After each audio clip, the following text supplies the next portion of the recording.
from current affairs to business and some sporting action.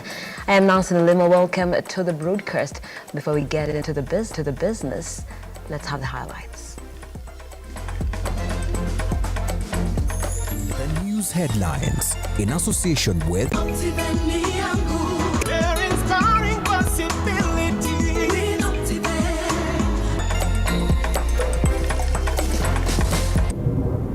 Tonight on Look Up Weekend. Our elephants, we've lost a total of 205. Dire drought in the country leads to mass animal deaths as governors call for inclusion of new counties affected by drought in the equalization fund. No room for leakage. I want to assure Kenyans that all the papers that our students and the pupils are going to do in this year's exam are intact. Nothing has ever been interfered with. Education Cabinet Secretary Ezekiel Machogu assures the public that national exam schedule for this month will be under tight security. Judicial power and independence comes with huge responsibility. And President William Ruto promises to respect the independence of the judiciary as it tables the annual report. Yippee! Kamata floating at 349K. Oh yes, for only 349,000 Kenyan shillings, you become a plot owner at the Great Oasis Gardens, Nanyuki. The Great Oasis Gardens, Nanyuki is located along the Nanyuki-Rumuruti Road, only 11 minutes from the Cedar Mall and right opposite Mount Kenya Wildlife Estate. This is the best place to establish the getaway home that you have always dreamt about. For every 349,000 that you deposit or pay as installment towards the any of Optivent's plot of land, you get 10K cash back instantly. Jaza basi twende Nanyuki. Bigger is indeed better.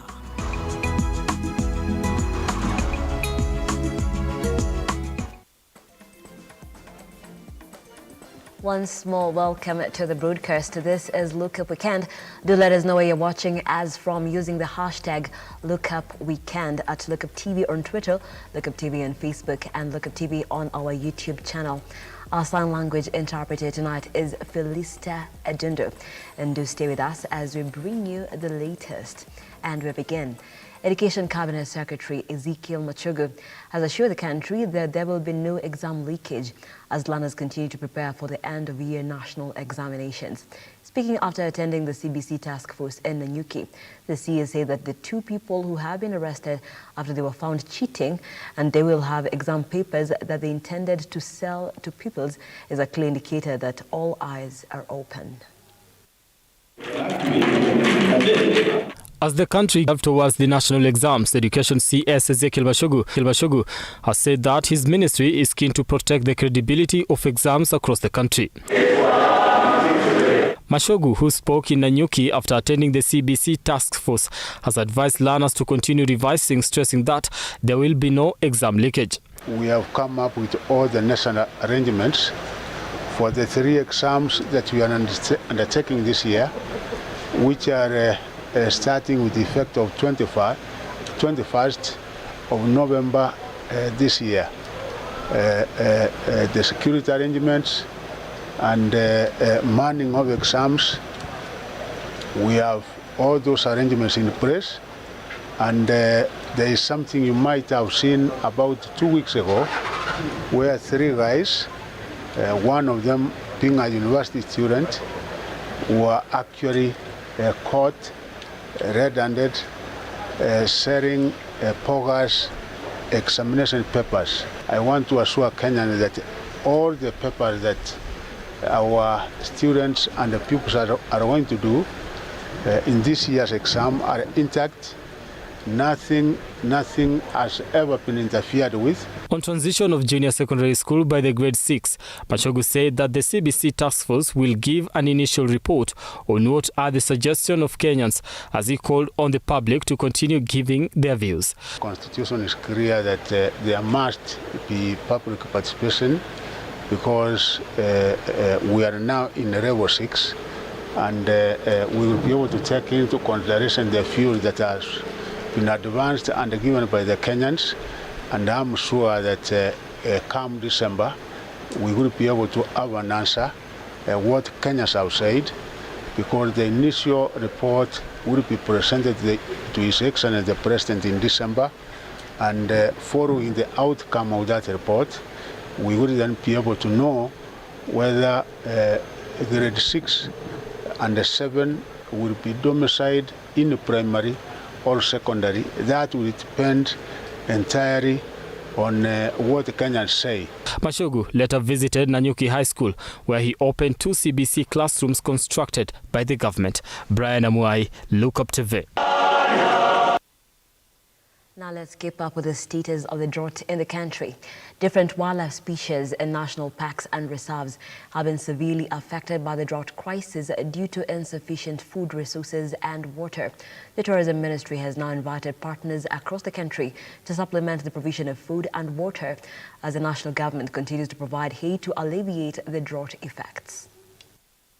To a report from the Wildlife Research and Training Institute read by Tourism Cabinet Secretary Penina Malonza, 14 different species have been severely affected by drought, leading to their death due to insufficient food resources and water in the parks. The Ministry of Tourism has now asked stakeholders to supplement the provision of pasture and water to save wildlife. The drought has caused mortality of wildlife, mostly herbivora species. The mortalities have risen because of the depletion of food resources and as well as water shortages. The Laikipia Samburu ecosystem has lost 74 elephants and 49 grebe zebras. The Safo ecosystem has lost 54 elephants, and this again not counting the 56 that was lost last year. At the same time, the National Drought Management Authority categorized Samburu County at an alarm drought stage, as residents in the region indicate the hunger situation has worsened, affecting both the people and livestock. Residents have now called upon the national government to intervene with relief food and pasture to rescue them from the drought crisis. Sisi tumeangamia na kitu naitwa maji. Maji kabisa hakuna area hii. Mpaka sisi tunaangamia kabisa na maji, pamoja watu iko na njaa, hakuna chochote, watu anaangamia. Ile pesa tulipatiwa hata na serikali, hajafikia hata watu chache ndio alipata. Kwa hivyo tunaomba serikali yetu mtukute basi mtusaidia tafadhali. On the other hand, governors from arid and semi-arid lands have threatened to go to court to contest the equalization of counties under the Equalization Fund. This is after the frontier counties lost over 80% of their livestock due to drought, with fears that the numbers could rise in the incoming days. Frontier counties, I want to say, these are pastoral communities. And as at now, and you know, these are communities that depend on pastoralism. When all or 80% of the livestock owned perishes, then it will mean over 80% of the households in this region are affected. Susan Jerry, Lookuptv. The national government is not in competition with the county government.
Vera Beauty and Fashion College is focused on being the leading technical and vocational training institute in the region. Our team possesses in-depth knowledge and extensive experience in the industry, offering thorough training in cosmetology, hairdressing, interior design, creative arts, training of trainers, nail technology, and fashion design. With branches in Nairobi, Thika, Meru, Eldoret, and now in Mombasa, our courses ensure that learners are completely equipped with knowledge, competency, and employability skills. Enroll today to be a part of a center of excellence.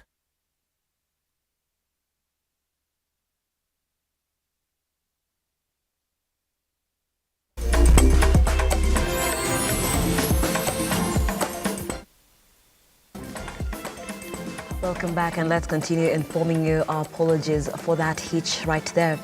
The government will keep its promise to strengthen the independent institutions in the country. This is according to President William Ruto, who spoke on Friday at the Supreme Court during the launch of the State of the Judiciary and the Administration of the Justice Annual Report. President Ruto also commended the judiciary for its commitment to expand access to justice. And as our reporter Henry turned in our files, the president reiterated the government's decision to increase the budgetary allocation for the judiciary for its expansion and efficiency, saying the plan was on course. During the launch of the State of Judiciary report at the Supreme Court building in Nairobi, Chief Justice Martha Koome has once again appealed to the national government to allocate adequate funds to the judiciary to enable it effectively carry out its activities. The judiciary targeting to clear a backlog of cases with over 780,000 cases yet to be heard and determined. Your Excellency, we also need a Court of Appeal building to manage the expanded needs of the courts and the Kenya Judiciary Academy. We thank Your Excellency for signaling that addressing these infrastructure concerns constitutes an integral part of your legacy. We will work with you to realize this dream that will revolutionize the delivery of justice in our country. The head of state, President William Ruto, agreeing totally that the judiciary arm of government needs additional funding. Ruto promising to increase budgetary allocation to the tune of 3 billion a year. To be able to exercise judicial power and independence effectively, responsibility and accountability must come with it. And I want to work with the judiciary, to support the judiciary, so that we can have an accountable and responsive judicial system. With his government insistence on the independence of institutions, President Ruto has made it clear he will not in any way interfere with the work of the judiciary, but will instead work on strengthening it. For the avoidance of doubt, I reiterate my commitment and that of the government of Kenya to live up to our pledge to the people of Kenya that we intend to empower the judiciary and the criminal justice system as required by the Constitution, as well as respect the decisions and orders of the courts as they relate to the executive. On the controversial disbursement of DCI Special Service Unit that was associated with extrajudicial killings, President Ruto has answered opposition leader Raila Odinga, who had advised the government to seek foreign investigators to help unravel the killings. The commander-in-chief insisting the government is self-sufficient and does not need help from anybody. I am very clear in my mind that we do not need the advice from the Scotland Yard to be able to remove and disband the murderers' units in our police force. We didn't need any advice from nowhere. We just needed to respect our constitution and do the right thing. Ruto has additionally defended his move to increase revenue collection through taxes, saying this way the government will put a check on reliance on borrowing to run its activities. I want to ask the judiciary to work with us and not to provide any safe haven for the people running away from paying tax. they should not find refuge in the judiciary. They should not find refuge in judicial orders. We want every citizen to carry their portion of the burden of running the affairs of our country. Opposition has maintained an onslaught on the government, remaining critical of most of its decisions. However, President Ruto says he will not be distracted with such criticisms and will remain focused on delivering services to Kenyans. Henry Tende, Lookuptv. Thank you, Henry Tende, for that coverage. Now, cattle rustling in Baringo County might now be a thing of the past. With the newly established Ujuzi Manyatani initiative, the program aims at equipping former bandits with practical vocational skills that will enable them to earn a decent living through employment or self-employment. John Omari with the details. Baringo County, a hotbed of producing stock theft warriors. Warriors who stop at nothing. Muscled with grit and endurance, the availability of weaponry has turned the once traditionally accepted activity of cattle rustling into a dreaded and deadly activity. The once traditionally accepted activity was controlled by cultural elders to restock livestock, but the commercialization of the activity has led to the loss of lives and heightened insecurity in the region. But all this might be a thing of the past. With the newly established Manyatani program, the USAID-funded program gears towards equipping former bandits with practical vocational skills which will enable them to earn a decent living through employment and self-employment. My name is Peter Nguno. I am the program coordinator of Ujuzi Manyatani. I work for NRT Trading. Ujuzi Manyatani is a vocational training which is based much on villages, whereby a government institution that are polytechnics takes the trainers to villages so that they can train youths and women on vocational skills. James Lepatole, a graduate of the program, lost both of his parents to cattle rustling. He expresses his hopes of not returning to the bush, but instead used the mechanical knowledge he achieved to open a garage in his village. Mi kwa majina naitwa James Parikitore, niko na umri ya mwaka 24 na mi ni mkaaji ya Rugus, lakini kwa sasa siishi Rugus juu sababu ya uwisi wa mifugo. Mimi nimejiunga na hii maneno ya Ujuzi Manyatani na nimejifunza maneno ya ufundi ya pikipiki. Na hata sasa najua kutengeneza pikipiki, nikipewa pikipiki naisa bomoa na kurudisha na itagurumisha. Faith Lomeri, a 25-year-old graduate, also voices her gratitude, hoping to open a salon after graduating with skills on hairdressing. Ni Faith Lomeri, niko na miaka 25. Nitapewa mafuti zangu niende nifungue salon, niendeleshe na maisha ya watoto wangu itakuwa kama vile nitabadilika na nitasonga mbele.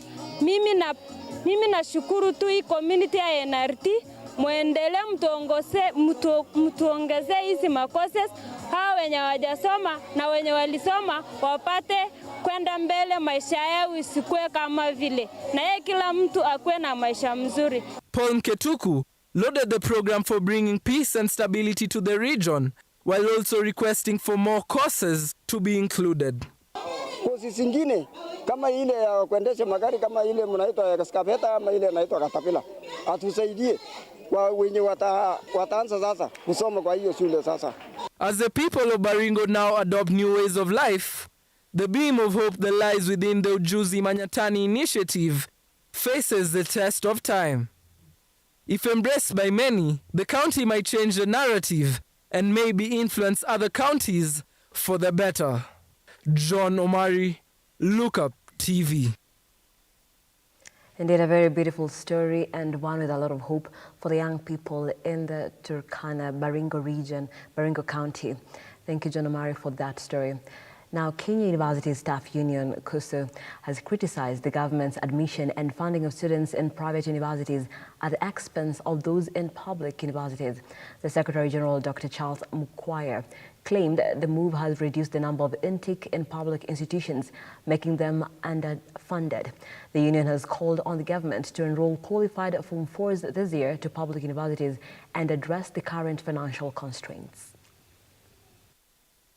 Speaking at Kisii University in Kisii County, the Secretary General has called out rising in number of public universities without corresponding budget provisions to the higher learning institutions, hence starving the institutions of the much-needed money. They further faulted the government for abolishing Module 11 courses, which earned the public universities income for running them. Same government, for a number of years now, they have decided to take the Form 4 qualifying students coming to the universities, to take a chunk of those students and admit them in private universities. As if that is not enough, the same government follows those students in those private universities and funds them. So we are telling the government, this year's Form 4 students who are going to sit their KCSE, let the government ensure that all those who qualify to join university education join public universities, so that the funding that the government gives to the state-funded students comes to the public universities. Many Kenyans were able to get to university education through Module 2 programs in various universities, but now they're not there. So where do these universities get money from? They can only get from the government. The Secretary General, however, demanded that the university honor the court order and pay the workers a total of 625 million at once in installments or reinstate them. Cecilia Lubanga, Lookuptv. And a group of women have come together to preserve the Ololua forest located in Ngong, Kajiado County. Some of the activities these women undertake include planting seedlings, weeding and watering the trees, especially during the dry season. Take a look. As the country awakens to the importance of planting and conserving trees as a measure to take care of the environment, especially with the severe drought, these women from Kajiado County have been on top of the issue for over 17 years now. Mimi ndio Shiarede na tumekaa kwa hii msitu miaka mingi kuchida 17 hivi. Na tumepanda miti. Their advanced age does not prevent them from tirelessly continuing their efforts with a deep desire to leave a good legacy and inheritance for coming generations. Kupenda mazingira na baadaye watoto wetu na wajukuu wetu, wakati sisi hatuko, wataona kuna watu walikuwa wanajali mazingira. The actions of these women seem to have improved even areas with high crime rate after they cleared the bushes where criminals used to hide in the forest. Kulikuwa kuna kuja wezi, walikuwa naiba ng'ambo ile, wanakuja wanachifisha. Kwa sababu tulikuwa tunafieka, tulikuwa tunakuta vitu wameficha hukule, wanakulia busi kule, kuna masufuria. Kwa hivyo tukaingia kwa msitu, tukafieka, alafu tukaomba serikali katukubalia tukuje tupande chakula. Wakati tulikuwa tunapanda chakula, tulikuwa tunapanda hiyo miti. Na kwa sababu kwa sasa hiyo miti sio ile ati tunapatiwa, ni pesa zetu tunatoa. Pris Kanjari, Lookuptv. Thank you, Pris Kanjari, for that story. The Minister of Mining and Marine Economy, Salim Vuria, has said that the government will carry out a survey in all the potential areas in the county to assess minerals to strengthen fishing investments. This and more in our local roundup. Speaking after his visit to the Mombasa Agricultural Exhibition Show, the Cabinet Secretary of Mining and Marine Economy, Salim Vuria, has said that the actions will be implemented through the said strategies in order to strengthen the fishing sector and increase the fish production in the country and help create employment. Kwa mambo ya samaki nikiwapatia mfano, hivi sasa hata japo bahari tuko nayo hapa, japo ziwa tuko nalo Lake Victoria, Lake Turkana, bado uvuvi wetu haujalete mapato makubwa katika Kenya. Kwa hivyo tuna mipango hiyo kuwa na bandari, kusaidia wavuvi wawe na madau ya kisasa, tuwasomeshe vizuri, ili waweze kuhakikisha wanaongeza mapato yao upande wa samaki. Meanwhile, bishops from the Pentecostal churches have claimed that the police are behind the murder of 3 people, urging the matter to be taken into consideration for the police officers who were under the SSU unit. The police officers are being accused of murdering 2 foreign citizens together with their Kenyan driver. Bishops have said that the action towards the police officers will be a good example to the police officers who play part in such actions. Na tungeomba hali hiyo iendelee, ndio wale wengine nao wamechaguliwa wakifuata mkondo huo, wakifuata hali kama hiyo, maana hao wameondolewa, kuna kikosi kingine kitawekwa na serikali hii, nao wajue wembe ni huo huo unaonyoa hawa ndio utawanyoa. Kwa hivyo tungeomba kama kanisa watu waone huruma, maana wao wakiua hawakuhurumia, wachunguzwe, na wakishachunguzwa wakionekana na makosa waingizwe ndani. Elsewhere, President William Ruto is expected to land tomorrow in a Kalai area, Turkana County.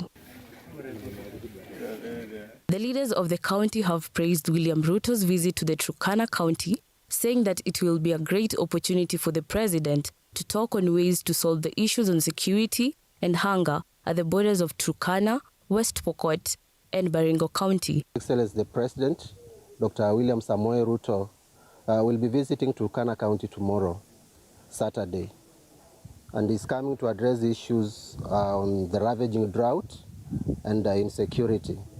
We take this opportunity to welcome the President to Turkana County. Mitaruan, Lookuptv.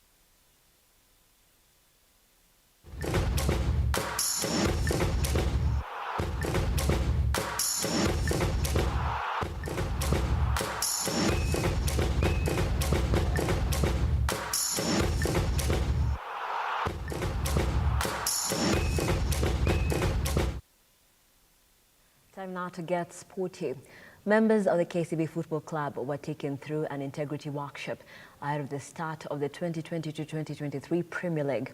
The workshop was organized by Football Kenya Federation to address issues such as match fixing and general conduct by both coaches and players. FKF head coach Integrity Project and national team noted that conduct of stakeholders is critical in enhancing the country's image to the outside world. Ni very important gentlemen, wana knowledge hii tumepewa